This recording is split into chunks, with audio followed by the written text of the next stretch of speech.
Où il n'y a eu que Sochaux? Non, j'ai eu Lens aussi, mais le choix s'est fixé sur Sochaux.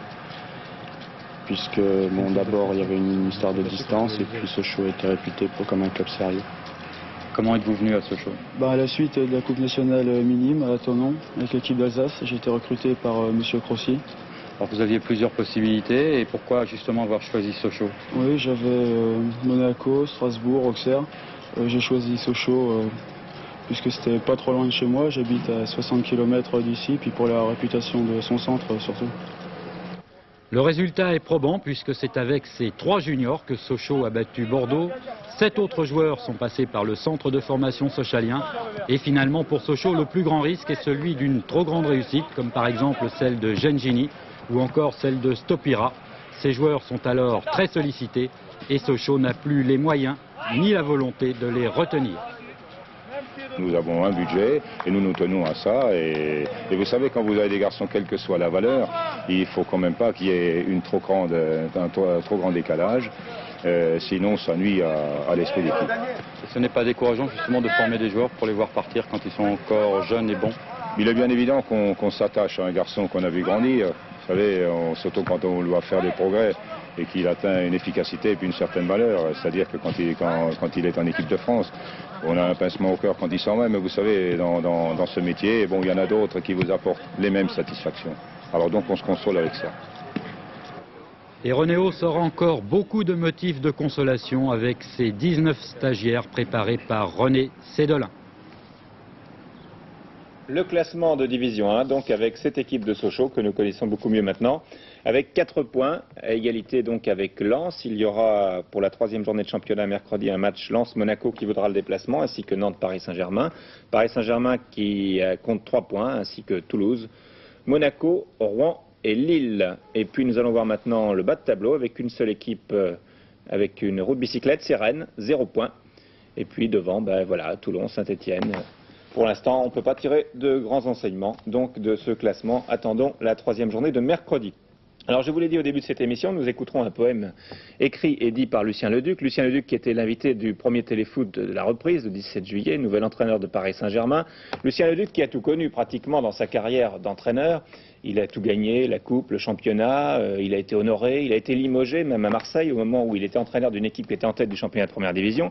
Il a vécu des choses bizarres comme il y en a qu'en football, ce qui lui a donné une certaine philosophie de la vie et ce qui lui inspire des poèmes. C'est un homme aussi d'une grande sensibilité, comme vous allez pouvoir le constater. Le banc de touche par Lucien Leduc.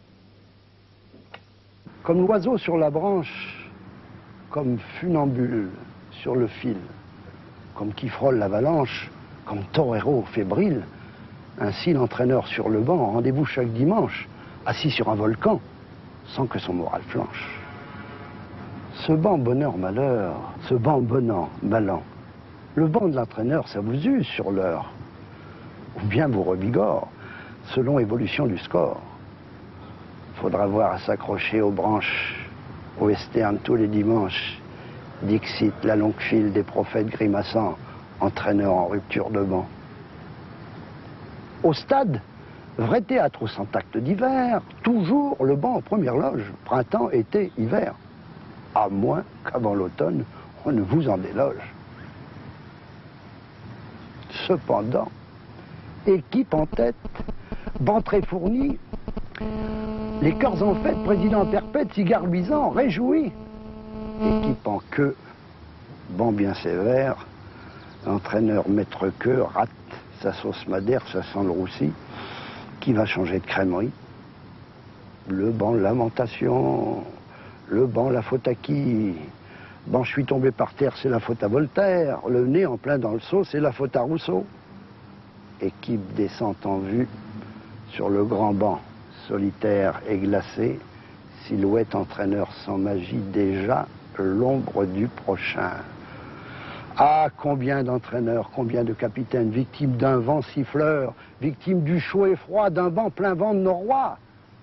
Sur banc de la quarantaine, on les compte par dizaines. Allez donc vous faire pendre ailleurs, messieurs les sélectionneurs. Et la vie continue, histoire classique, banale, ne fait même plus scandale. On pense peut-être balade des pendus du temps jadis, et maintenant des suspendus. Tout le monde s'en balance pendant qu'il se balance au gibet des entraîneurs, de ça, de là, au vent mauvais, plus diffamé que malfaiteur, accusé de tous les forfaits. Pourtant, hier,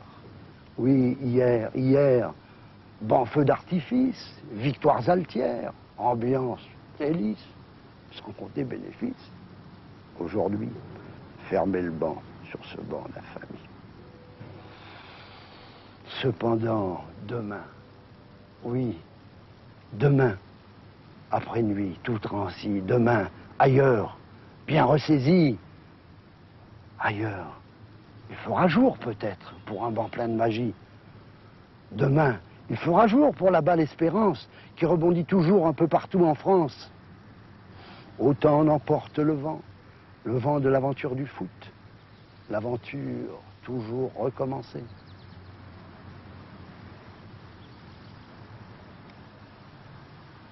Voilà, Lucien Leduc, poète et aussi bon comédien, vous avez pu le noter. S'il y a d'autres entraîneurs qui écrivent, comme le fait Lucien Leduc, l'antenne leur est ouverte de Téléfoot. Alors nous terminons, comme je vous l'avais dit, avec une rétrospective des coupes nationales étrangères. C'est ainsi que nous allons voir les buts des finales de Coupe d'Angleterre, d'Espagne, d'Allemagne, de Belgique et d'Italie, commentés par Didier Roustan.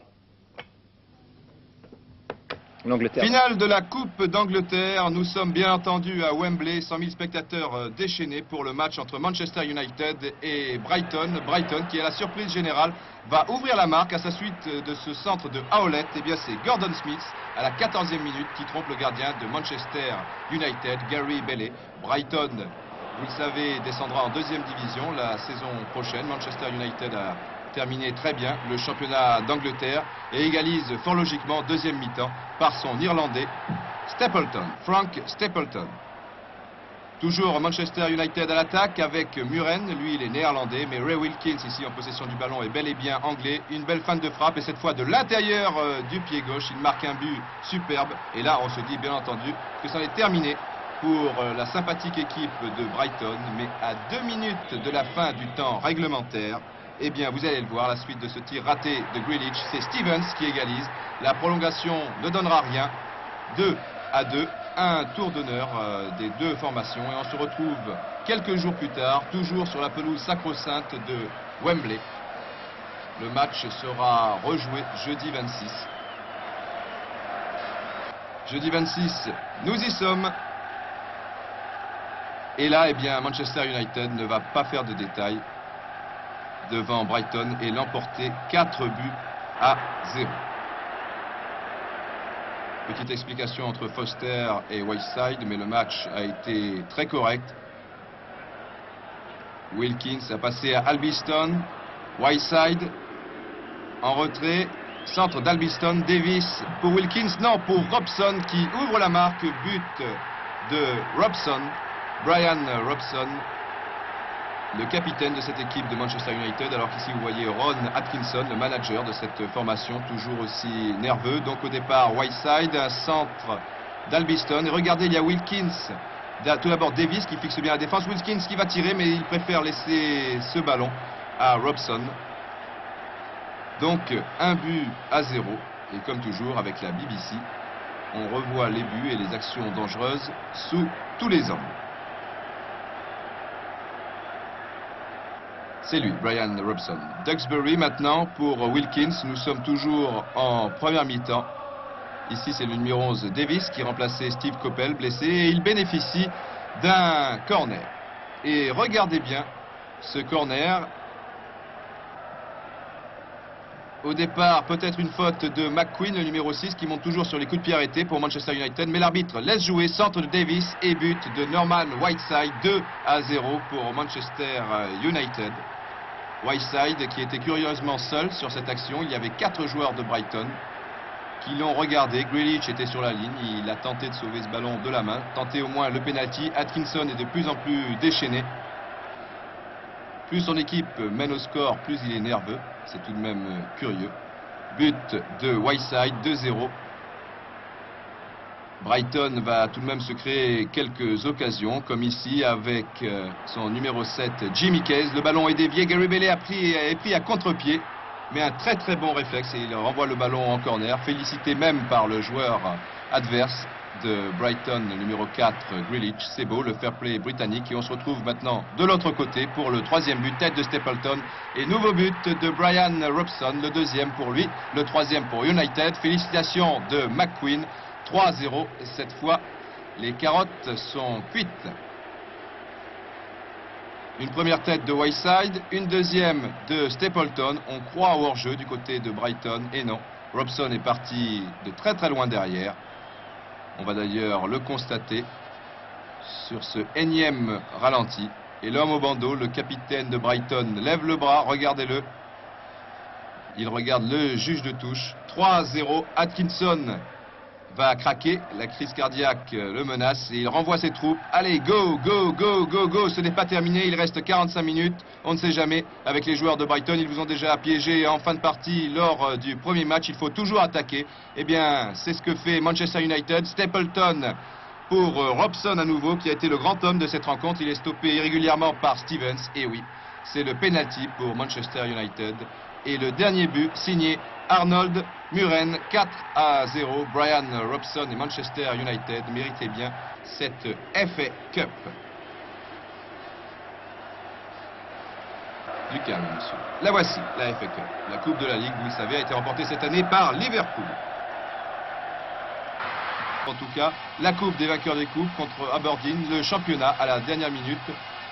Atlético Bilbao a été sacré champion d'Espagne. Il reste la Coupe d'Espagne, et bien la voici, mais ça s'engage plutôt mal puisque Victor, à la fin de la première mi-temps, vient d'ouvrir la marque. Ne désespérons pas, il reste encore une mi-temps.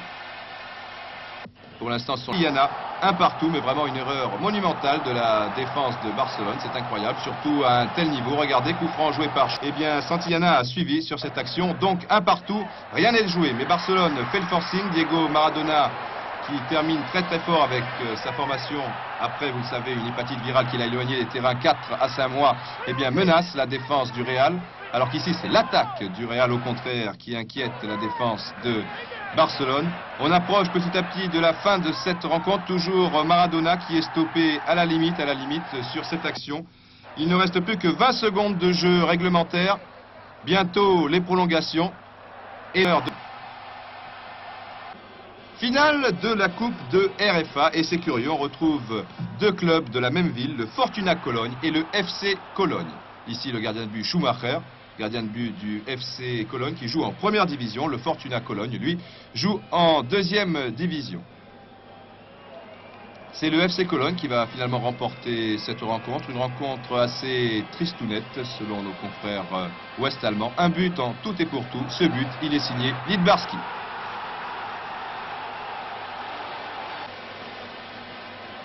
Au départ, une erreur de la défense du Fortuna Cologne, et cela ne pardonne pas devant un joueur comme Lidbarski. FC Cologne emporte 1-0. Finale de la Coupe de Belgique maintenant entre Beveren et le FC Bruges. Une ouverture de Martens et un but de Davis pour Beveren. Une bien belle ouverture. Tête plongeante de Davis, le gardien de but du FC Bruges ne pouvait pas grand-chose. 1-0, ce sera le score à la mi-temps. Toujours Beveren en action. Cette fois, c'est un centre d'Albert et un but de Martens, celui qui était à l'origine du premier but, eh bien, est à la conclusion du deuxième que nous revoyons sur ce ralenti. Beveren était vraiment le plus fort dans cette rencontre, même si l'Ukraine ménage le suspense en réduisant la marque ici par Darden d'une superbe reprise de volée. 2-1. Toujours pour Beveren qui a contrôlé les opérations dans toute cette partie et qui terminera en beauté en marquant à 3 minutes de la fin un troisième et dernier but grâce à Schnellenberger à la suite de cette action de Cousteau. Attention, il approche, centre en retrait. Cette fois, c'est terminé, c'est Beveren qui remporte la Coupe de Belgique. 3-1. Beveren succède donc à Waterskei. Cela nous rappelle des bien mauvais souvenirs en France, vous le savez. Paris Saint-Germain a succédé à Paris Saint-Germain.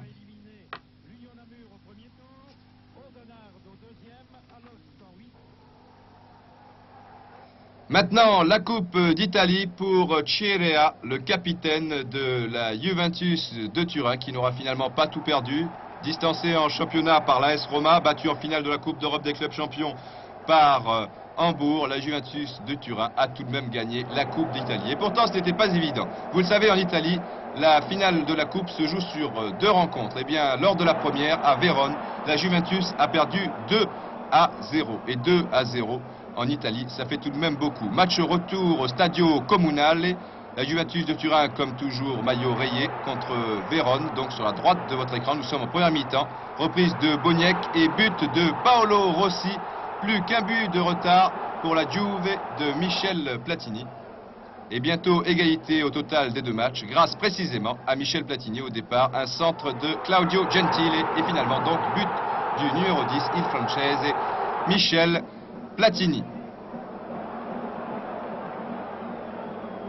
Bonne réaction de Cabrini sur cette action. Un grand pont, il lève la tête, il a vu au deuxième poteau de Vinecchi. C'est tout simple. Michel Platini, 2 buts de Platini, un autre de Rossi. Et à la surprise générale, ce n'était pas évident après le match aller. Eh bien, la Juventus de Turin gagne la Coupe d'Italie devant Vérone. Nous allons nous quitter dans quelques instants. Cet après-midi, vous avez d'autres rendez-vous avec le service des sports. Les relais du dimanche à partir de 14h.